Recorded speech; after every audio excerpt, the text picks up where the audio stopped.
Alright, well, I think I've got my issues solved for my mic. I remembered, well, after doing some testing, that my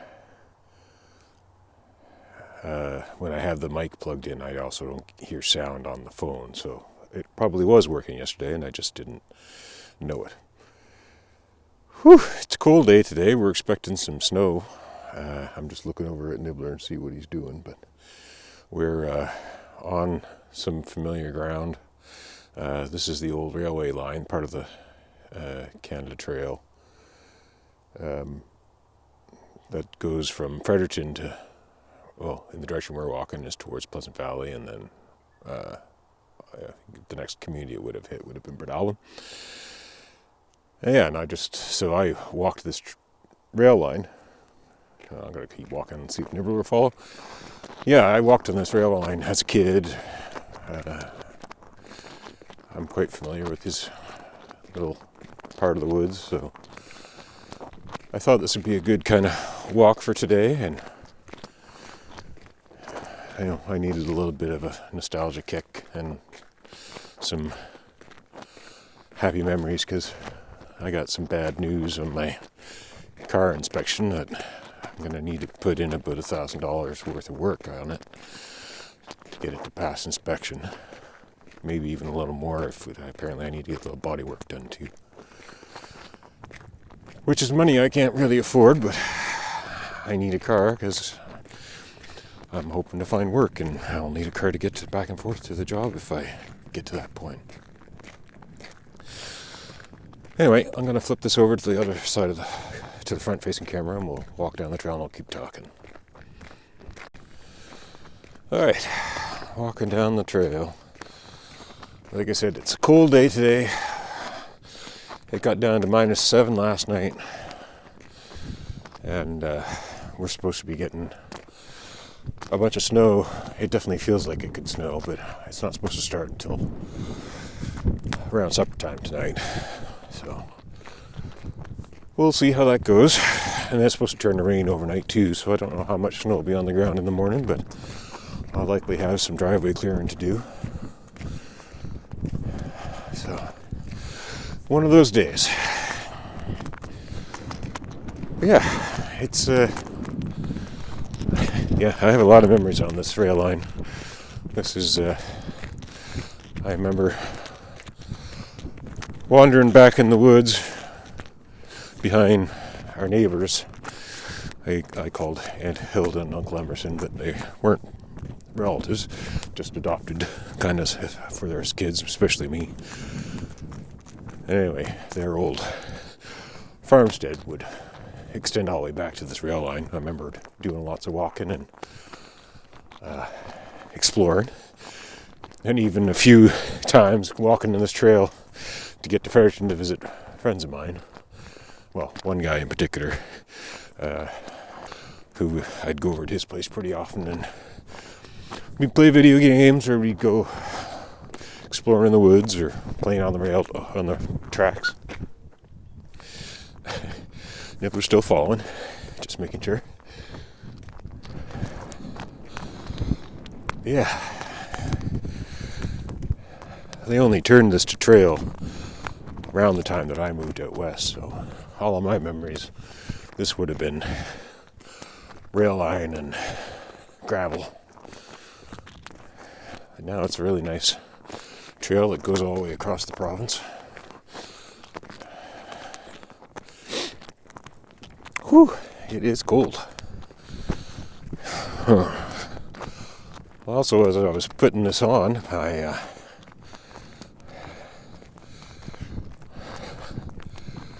there's a gravel quarry up there, I think. Some sort of quarry, it looks like, at the top of that hill. That's fairly new.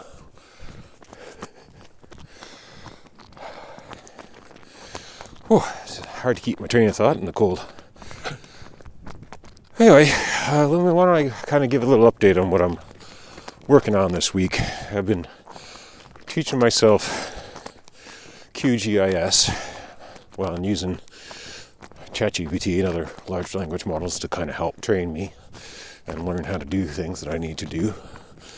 I'll probably do a video on that later this week once I get a couple more things done, but one of the areas that I'm interested in working on this month is trying to take some of the open data that's available for the province, and there's frankly not a lot, but there is 2 corporate land use inventories, 2010, 2020, that shows the entire province broken down into polygons that show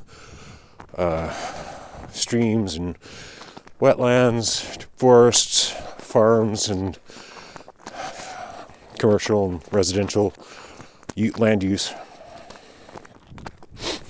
So my exercise this week is to try and build some analytical layers off of those 2 data points for 2010, 2020, and try and identify regions of the province where the most change is going on. In particular, I'm going to focus on land development, so agricultural land that's been converted into residential or commercial, and most of it's residential, especially where I am out in central Queens County. Even in the 6 years I've been living here again, I've watched lots of farmland, particularly fields, but even woodlots, carved up into smaller lots and sold off for property development. One of the things that my personal thoughts on land use and PEI, that unless you're inside an incorporated municipality, of which I think less than half of the province is like that.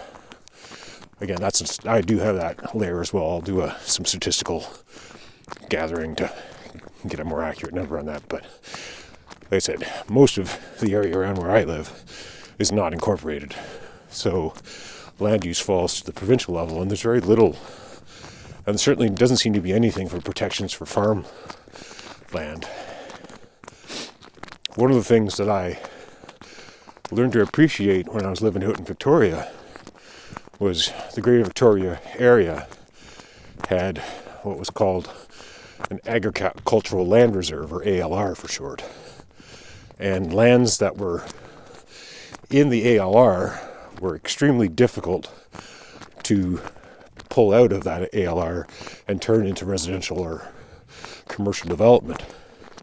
And the advantages of that, one, you get to preserve green space and natural areas within the Greater Victoria region.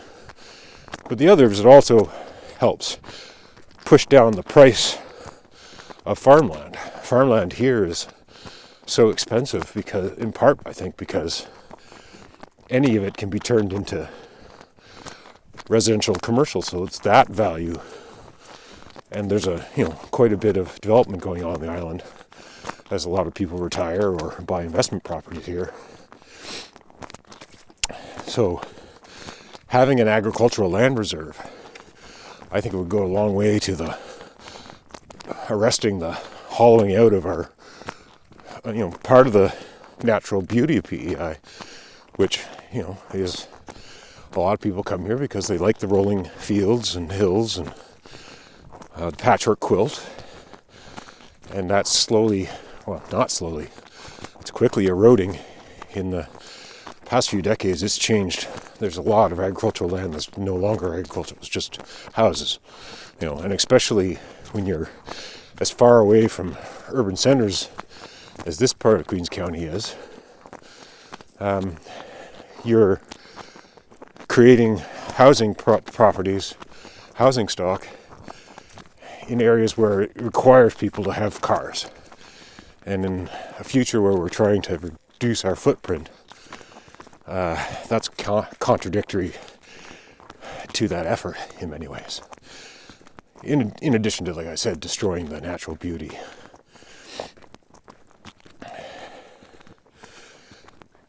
Anyway, all right.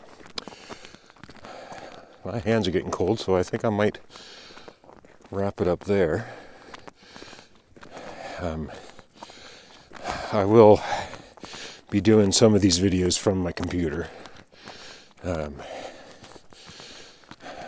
I am going to try and do as many walk and talks as I can, just to help keep it interesting. It's always nice to have something to look at as opposed to just my face and a desktop screen. But some of the stuff I'm going to talk about I need to visualize with, especially when I'm dealing with this layer stuff, the map stuff that I'm talking about here. It's much easier to have it on screen and kind of walk through it, but those types of videos can take a little longer to produce than something like this, which I can walk and talk and then do very minimal editing and post it online. When I'm trying to do a video a day for the next month, these types of videos are certainly going to be pretty frequent. Oh, before I go, there's some Fiona damage. A bunch of trees went down. Oh, that's the one big change once the leaves fall. The summer kind of camouflages all this deadfall. There's some more there.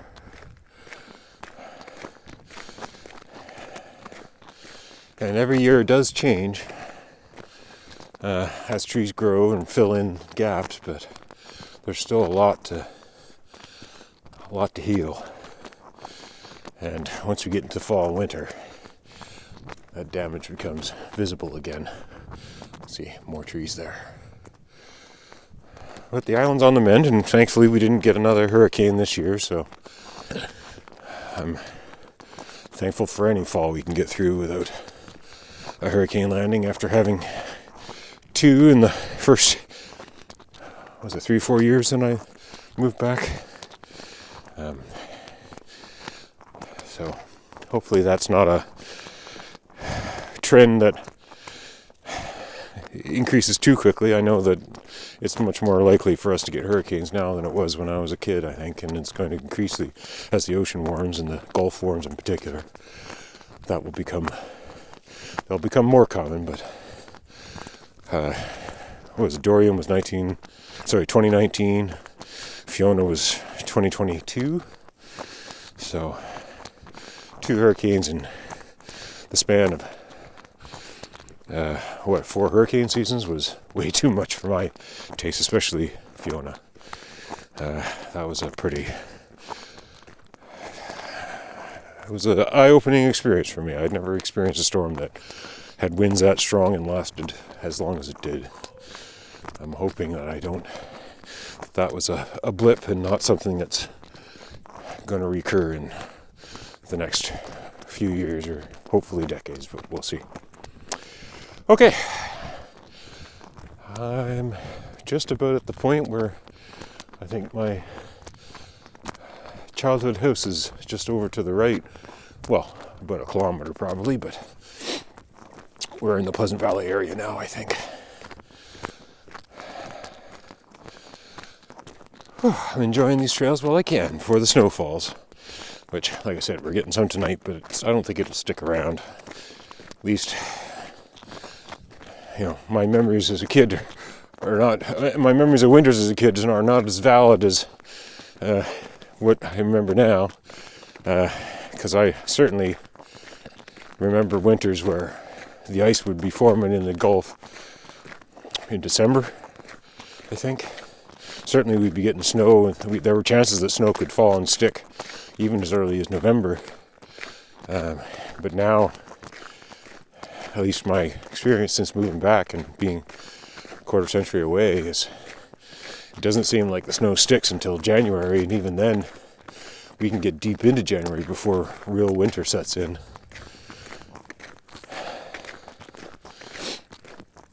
Anyway, I'm gonna sign off now. Everything's freezing up. But thanks for watching, and I will talk to you tomorrow. Bye for now.